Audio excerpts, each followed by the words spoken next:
Bueno, amables telespectadores del Meridiano BTV, aquí iniciamos formalmente la propuesta de hoy, ya con el habitual segmento que tiene a cargo la figura de nuestro compañero y hermano Leonardo Jaques. Saludos, Domingo, saludos a la hermosa y talentosa condesa y a toda esa República Dominicana. Hoy lunes, señores, cargado de muchas informaciones y noticias sobre lo acontecido en la República Dominicana y el mundo. Sin lugar a dudas, estamos entrando nosotros ya en este último o segundo semestre, mejor dicho, ya del año con una situación política local, pero sobre todo internacional, que se está tensando producto de situaciones en los Estados Unidos, pero también producto de los enfrentamientos que tienen las grandes potencias en el mundo. Me permito una vez más, de manera formal, presentarla. Es un talento consagrado de la comunicación del país, con una visión muy importante de los problemas nacionales.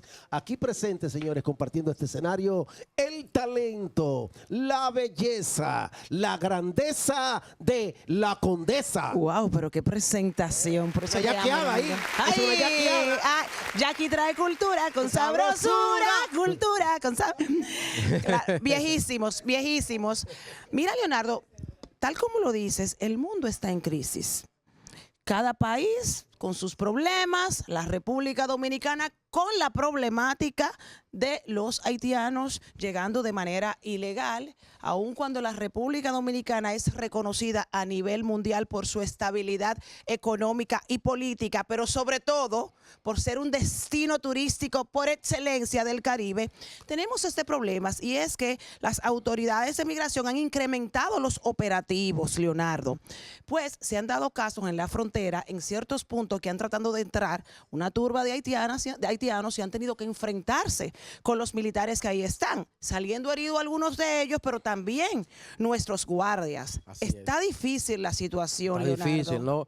Y hay que comprender a los hermanos haitianos, señores, un país azotado en estos momentos por una violencia descarnada, al punto de que las bandas criminales ya controlan más del 90% de Puerto Príncipe y zonas demográficas y geográficas importantes de Haití. Entonces, yo creo que el gobierno dominicano debe incrementar estos esfuerzos, y precisamente por el incremento de esos esfuerzos es que los haitianos han recurrido inclusive a la violencia para poder penetrar al territorio de la República Dominicana, porque también hay que poner esto en el contexto histórico. Es que por años estos se acostumbraron a entrar a la República Dominicana sin ningún tipo de control, sin ningún tipo de supervisión y sin ningún tipo de contención por parte de las autoridades nacionales, y no ha sido fundamentalmente a partir del ascenso al poder del presidente Trump que esa dirección de migración ha sido fortalecida con los equipamientos necesarios, pero sobre todo esas fuerzas que operan en la frontera han sido suministradas, se le han incrementado el salario y se le ha permitido operar con lo que exige la urgencia del momento, como lo representa el hecho de que están conteniendo la entrada de esos inmigrantes.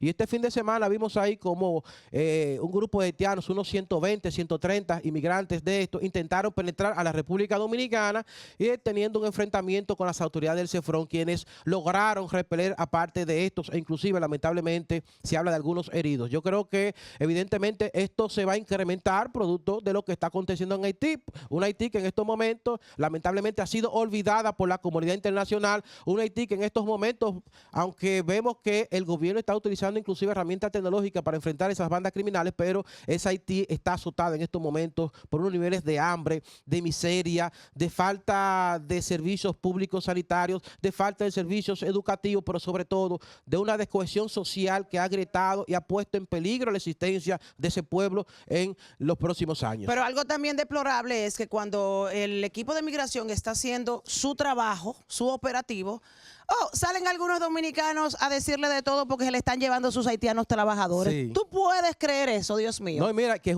una situación, señor, el tema migratorio que realmente está afectando a muchos países en el mundo. Es un tema que está en la palestra como una de las mayores preocupaciones. España como está también por los inmigrantes ilegales. Y lo que mayor tensión está generando en nuestras sociedades. Y bueno, vimos ahí el fin de semana también como en la ciudad de Los Ángeles, cientos de ciudadanos se movilizaron en contra de las políticas antimigratorias del presidente Trump. Mientras aquí nosotros pedimos al presidente y al gobierno incrementar los esfuerzos para contener esa invasión masiva haitiana en los Estados Unidos, en el caso específico de la ciudad de Los Ángeles, en California, cientos de ciudadanos se movilizaron por las calles para pedirle al presidente Trump que le baje un poco esa política antimigratoria.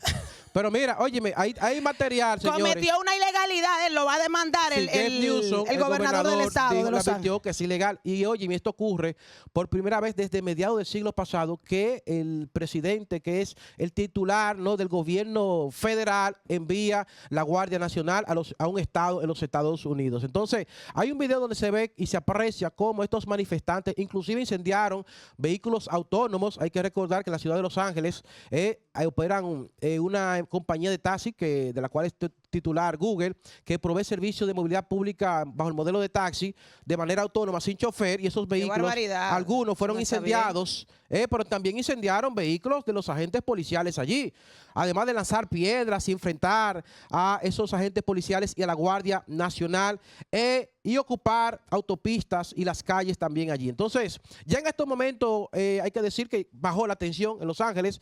El Estado declaró como una zona de alta protección y de alta seguridad, lo que evita e impide que la gente se movilice en una zona específica donde ocurrieron estos hechos allí. Yo creo que esto evidencia, señores, cómo se ha venido incrementando la tensión social en los Estados Unidos, producto de políticas migratorias agresivas, como lo representa el hecho de inclusive agentes del ICE ir a grandes negocios y comercios como Home Depot, penetrar allí buscando identificar uno que otro inmigrantes ilegales, pero también la detención de gente que está conduciendo sus vehículos, y estos agentes le detienen para ver si realmente tienen las acreditaciones que le permitan certificar el hecho de que se encuentre bajo un estado de legalidad allí.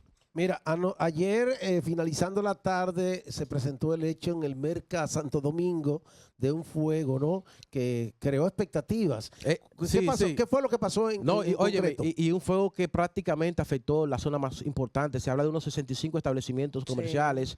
Sí. Lamentable todo esto. Hay que hacer las investigaciones necesarias. ¿Sabe quién lo provocó? Ya. No se sabe quién lo provocó. Posiblemente fue una situación de un cortocircuito. La gran mayoría de los casos de incendio en la República Dominicana son provocados por estos cortes eléctricos, ¿no?, que generan situaciones. Yo creo que es importante hacer las investigaciones necesarias, pero sobre todo, porque vi un dron ahí que utilizaron.